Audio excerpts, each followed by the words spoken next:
नमस्कार, स्वागत छ कार्यक्रम खोज खबरमा। म पुष्कर खतिवडा। समाजमा भएका हरेक घटनामा हाम्रो नजर। जनताको सूचना पाउने अधिकारको सम्मान हाम्रो अभियान। त्यसैले समुन्नत र समृद्धशाली समाजको यात्रा खोज खबरको अन्तिम अभिष्ट अनि गन्तव्य हो। क्याप्टेन कमल केसीको नेतृत्वमा आइतबार बिहान 10:33 यति एयरलाइन्सको विमान काठमाडौँबाट पोखराका लागि उड्यो। पोखरामा अवतरण गर्नु अघि 10:50 अन्तिम पटक पोखरा टावरसँग विमानको सम्पर्क पनि भयो। तर त्यसको 1 मिनट बित्न नपाउँदै चालक दलका 4 सदस्य र यात्रु 68 जना गरी 72 जना सवार विमान पोखराको घारीपाटन स्थित सेती खोचमा दुर्घटनामा पर्यो। विमानमा सवार 68 जनाको शव भेटिसकेको छ। विमानमा 25 जना महिला, 37 जना पुरुष, 3 जना बालक र 3 जना शिशु थिए, जसमा 15 जना विदेशी र 53 जना नेपाली नागरिक थिए। आखिर कसरी भयो विमान दुर्घटना, हेरौँ यो रिपोर्ट।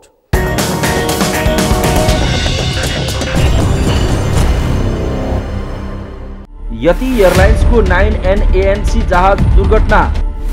सरकारले दियो माघ 2 गते देशभर शोक बिदा। दुर्घटनाको अनुसन्धान गर्न 5 सदस्यीय छानबिन समिति।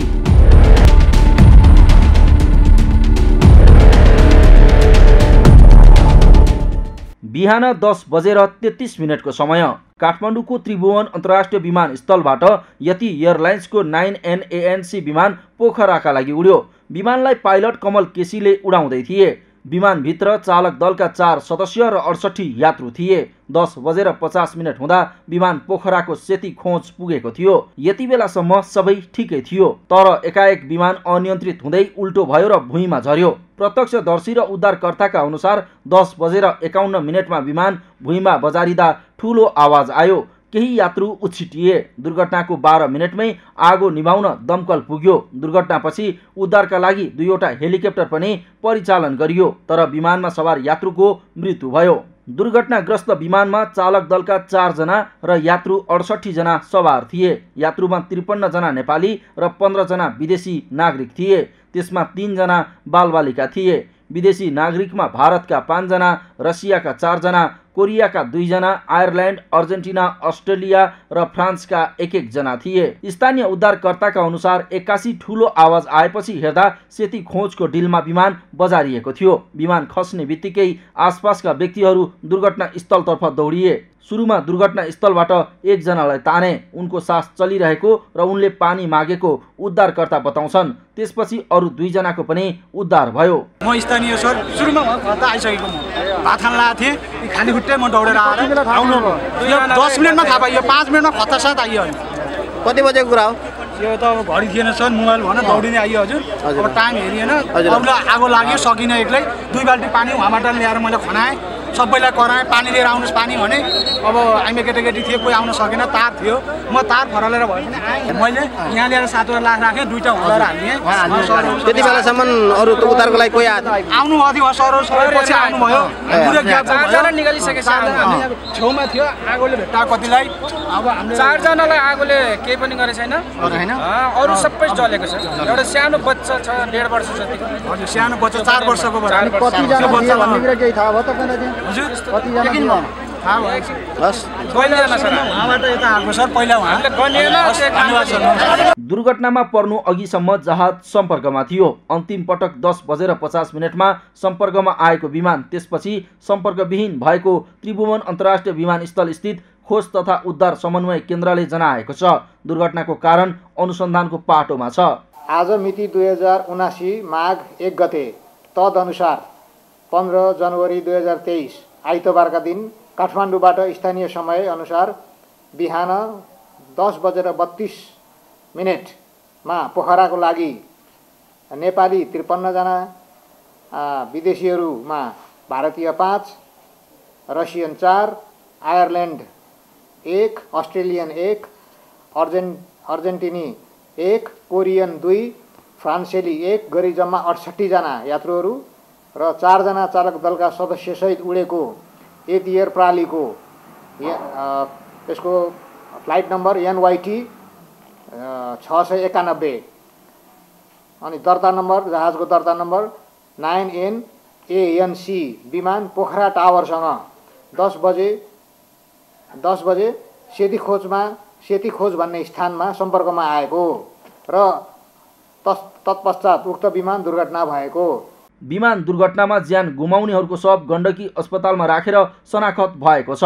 विमानमा रहेका यात्रीका आफन्त तथा परिवारका सदस्यलाई देखाएर शवको शनाखत गरिएको अस्पताल प्रशासनले जनाएको छ। आफन्तको खोजीमा आएकाहरूको अस्पतालमा भिड छ। परिवारका सदस्य र आफन्तको शोकमा धेरैजना व्याकुल छन्। यस्तो छ दुर्घटनामा परेको विमानको इतिहास। दुर्घटनामा परेको यति एयरलाइन्सको विमान सन् 2007 मा बनेको खुलेको छ। फ्रान्सेली इटालियन कन्सोर्टियम यो विमानले 15 वर्षदेखि उडान भरिरहेको थियो। यो विमानले पहिलो पटक सन् 2007 अगस्त 1 मा पहिलो उडान भरेको थियो। 754 सिरियल नम्बरको यो विमान 2007 अगस्त 17 मा कम्पनीले भारतीय किङफिसर एयरलाइनलाई डेलिभर गरेको थियो। किङफिसरले VTKAG कलसाइनमा यो विमान सन् 2013 मार्च 30 सम्म उडायो। अप्रिल 2013 देखि यो विमान थाइल्यान्डको नोक एयरले किन्यो। एनओकेले HSDRD कलसाइनमा उडाएको यो विमान सन् 2019 अप्रिल 20 मा यति एयरलाइन्सले किनेको थियो। यही विमानले पोखरा अन्तर्राष्ट्रिय विमानस्थलमा पहिलो डेमो उडान पनि भरेको थियो। तर सामान्य अवस्थामा उडिरहेको विमान आइतबार पोखरामा अवतरणको क्रममा दुर्घटनामा पर्यो। विमान दुर्घटनापछि सरकारले आन्तरिक उडानका सबै विमानहरूको प्राविधिक परीक्षण गर्न निर्देशन दिएको छ। विमान दुर्घटनाको छानबिन गर्न सरकारले पूर्व सचिव नागेन्द्र घिम्रेको संयोजकत्वमा 5 सदस्यीय दुर्घटना जाँच आयोग गठन गरेको छ। साथै सरकारले विमान दुर्घटनाको शोकमा माघ 2 गते सोमबार सार्वजनिक बिदा दिने निर्णय पनि गरेको छ। नेपालको हवाई उड्डयन इतिहासमा आइतबार पोखराको दुर्घटनासहित हवाई दुर्घटनाको संख्या 104 पुगेको छ। विक्रम सम्वत 2012 वैशाखमा पहिलो पटक सिमरामा भारतको कलिङ्गा एयरको दुर्घटना भएको थियो। उक्त दुर्घटनामा 2 जनाको मृत्यु भएको थियो। नेपाल नागरिक उड्डयन प्राधिकरणको एभिएसन सेफ्टी रिपोर्टका अनुसार व्यावसायिक आन्तरिक उडानतर्फ पोखरामा आइतबार भएको यो 50औं दुर्घटना हो। नेपालमा हालसम्म 1 इन्जिनयुक्त 8 वटा दुर्घटना भएका छन्। यस्तै हेलिकप्टरतर्फ 36 र विदेशी 10 वटा वायुसेवा समेत गरी नेपालमा हालसम्म 104 वटा दुर्घटना भइसकेका छन्। आइतबारको पोखरा दुर्घटना बाहेक हालसम्म हवाई दुर्घटनामा 849 को मृत्यु भइसकेको छ। तर अहिलेसम्मका हवाई दुर्घटना के कति कारणले हुन्छ भन्ने यकिन प्रतिवेदन तयार हुने गरेको छैन। अधिकांश दुर्घटनामा 95% घटना प्राविधिक कारणले भएको देखिन्छ, जसका कारण छानबिन आयोगको प्रतिवेदनमाथि नै प्रश्न समेत उठ्ने गरेको छ। आइतबारको विमान दुर्घटना यति समूहको 24 वर्ष यताक भएको 14औं हवाई दुर्घटना हो। ब्युरो रिपोर्ट, खोज खबर।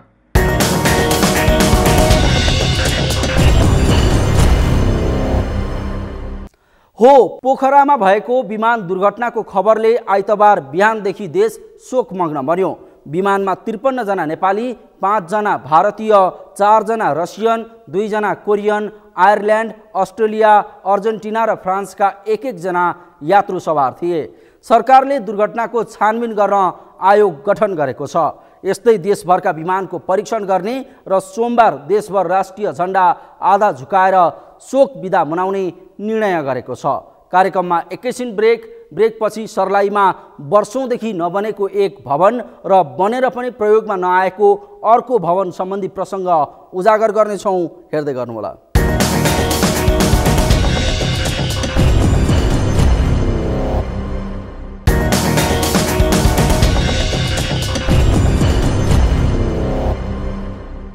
ब्रेकपछि स्वागत छ कार्यक्रमको खोज खबर। नेपालमा अधिकांश सार्वजनिक सम्पत्तिको निर्माण गर्न जनप्रतिनिधि, सरकारी कर्मचारी वा कुनै पनि सरकारवाला निकायको खासै चासो हुँदैन। राज्य र जनताको काम गर्ने भनेरै चुनिएका जनप्रतिनिधि र नियुक्ति लिएर राज्यको तलब खाने सरकारी कर्मचारी अनि समयमा काम गर्छु भन्ने ठेकेदारहरूमा समयमा काम नसक्ने परिपाटी छ। यसको सीधा असर विकास निर्माणको कामको गतिमा पर्दछ। यसैको एक उदाहरण बनेको छ सर्लाहीको लालबन्दी नगरपालिका, जहाँ विकास निर्माणका काम समयमा पुरा हुँदैनन् र निर्माण पुरा भएका भवनहरू प्रयोगविहीन बन्न पुग्छन्। के छ त्यसको वास्तविकता, हेरौँ यो रिपोर्ट।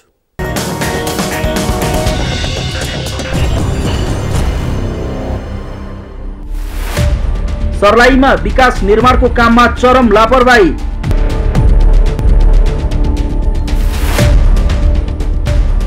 लालबन्दीमा 8 वर्षदेखि नगरपालिकाको भवन बनेन। 10 करोडमा बनेको व्यावसायिक भवन पनि बेवारिसे।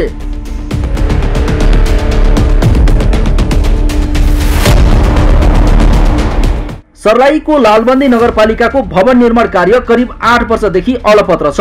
लोकवीर बेताली 5 कुमारी जेबी ठेकेदार कम्पनीले 2 करोड 12 लाख रुपैयाँमा भवन निर्माण कार्य गर्न भन्दै 2072 असारमा ठेक्का लिएको थियो। तर ठेकेदार कम्पनीले 2073 वैशाखमा काम छाडेर हिँडेपछि नगरपालिकाको भवन निर्माण कार्य अलपत्र परेको छ।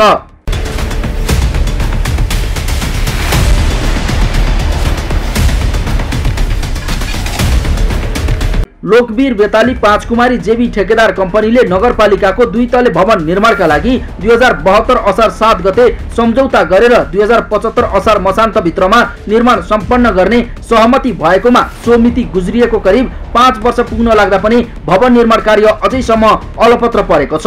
भवन निर्माणका लागि स्थानीयले 5 कट्ठा जमिन निशुल्क उपलब्ध गराएका थिए। तर विडम्बना पटक पटक शिलान्यास भएर पनि यो भवनको निर्माण सम्पन्न भने हुन सकेन। शिलान्यास भइसक्यो। एकचोटि हाम्रो स्थानीय सरकार अब दोस्रो चरणको पनि चुनाव भइसक्यो। हाम्रो योभन्दा अगाडि पनि तपाईँलाई एकचोटि होमबहादुरजी हुँदाखेरि नगर अधिकृत हुनुहुन्थ्यो उहाँ प्रमुख।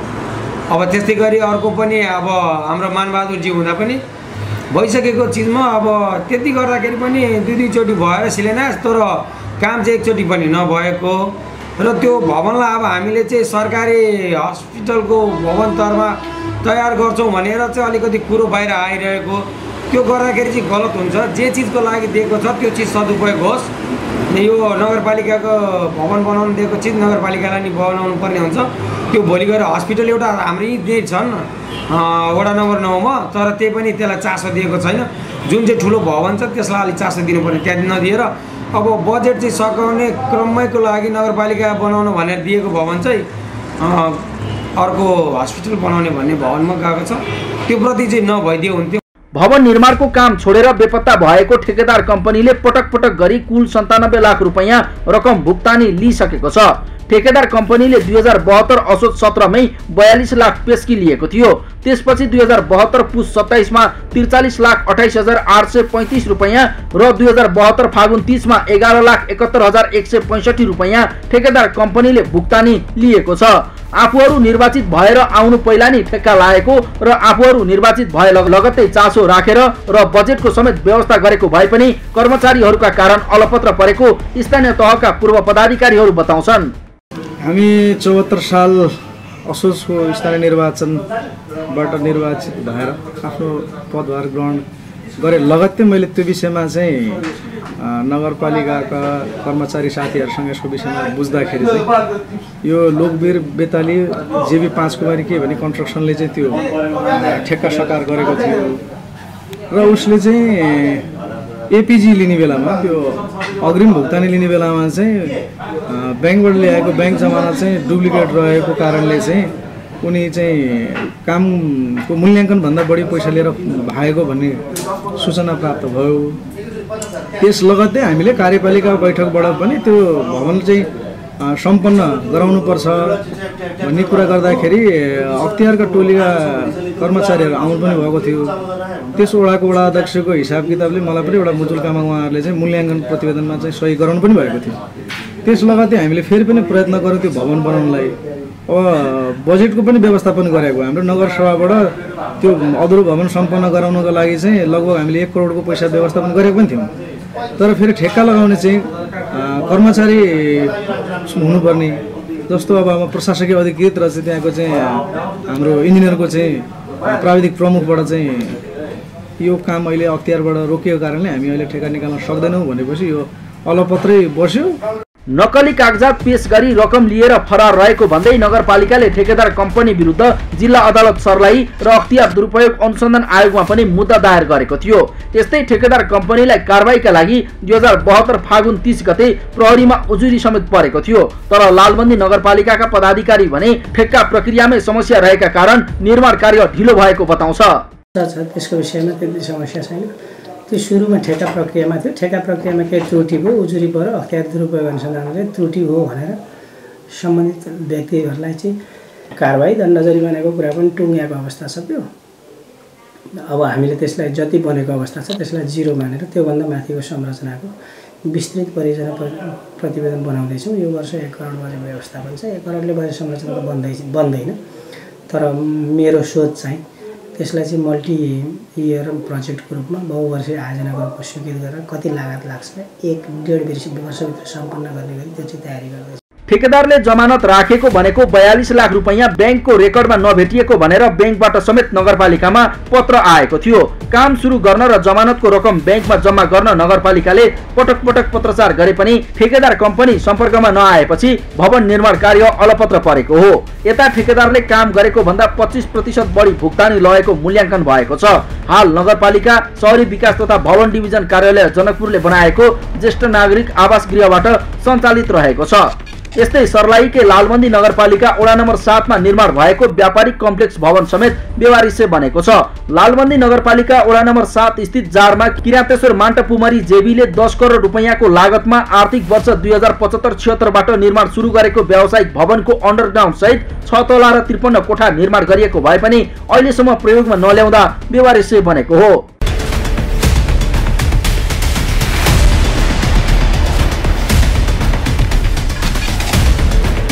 नगर विकास कोषको 10 करोड रुपैयाँ लागतमा निर्माण भएको भवन उद्घाटन सकिएको भए पनि प्रयोगमा नआउँदा बेवारिसे बनेको छ। सो भवन स्थानीय सरकारले हतारमा उद्घाटन गरेको स्थानीयको आरोप छ।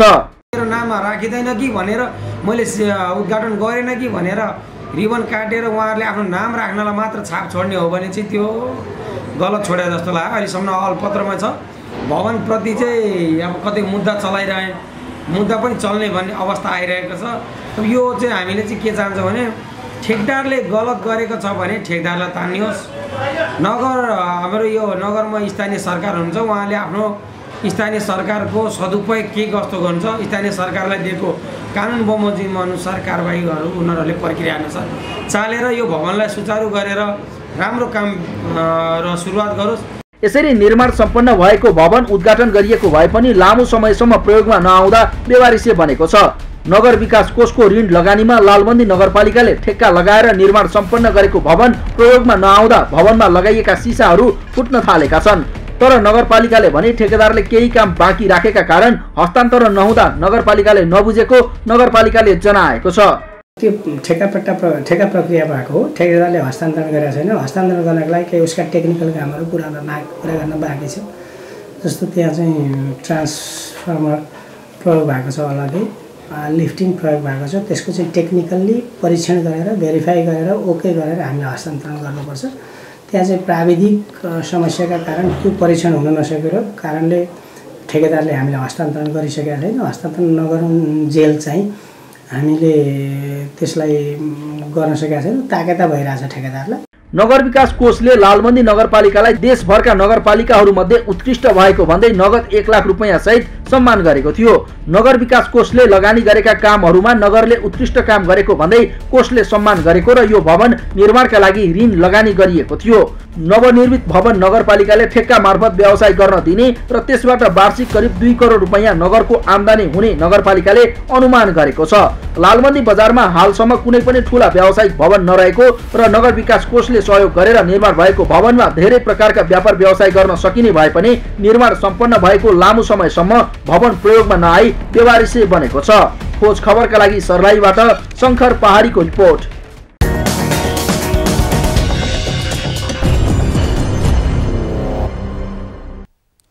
हो सर्लाहीको लालबन्दी नगरपालिका वडा नम्बर 7 मा निर्माण भएको व्यापारिक कम्प्लेक्स भवन बेवारिसे बनेको छ। आर्थिक वर्ष 2075-76 बाट निर्माण सुरु गरेको व्यावसायिक भवनको अन्डरग्राउन्ड सहित 6 तला र 53 कोठा निर्माण गरिएको 10 करोडको भवन अहिलेसम्म प्रयोगमा नल्याउँदा बेवारिसे बनेको हो। यस्तै लालबन्दी नगरपालिकाकै भवन निर्माण कार्य करिब 8 वर्षदेखि अलपत्र छ। 2 करोड 12 लाख रुपैयाँमा 2072 असारमा ठेक्का लिएको काम ठेकेदार कम्पनीले 2073 वैशाखमा काम छोडेर हिँडेपछि अहिलेसम्म अलपत्र परेको छ। यसतर्फ सबै सरकारवाला निकायको ध्यान जाओस्। हवस् त आजलाई कार्यक्रम खोज खबर यति नै। कार्यक्रम खोज खबरका विषयमा कुनै प्रतिक्रिया छन् भने हामीलाई खोज खबर @सगरमाथा.tv मा इमेल गर्न सक्नुहुन्छ अथवा फोन नम्बर 01570 60 74 मा फोन पनि गर्न सक्नुहुन्छ। लुकेका र लुकाइएका खबर निरन्तर जारी छ। नेपालको पहिलो न्युज च्यानल सगरमाथा टेलिभिजन हेर्दै गर्नुहोला। नमस्कार।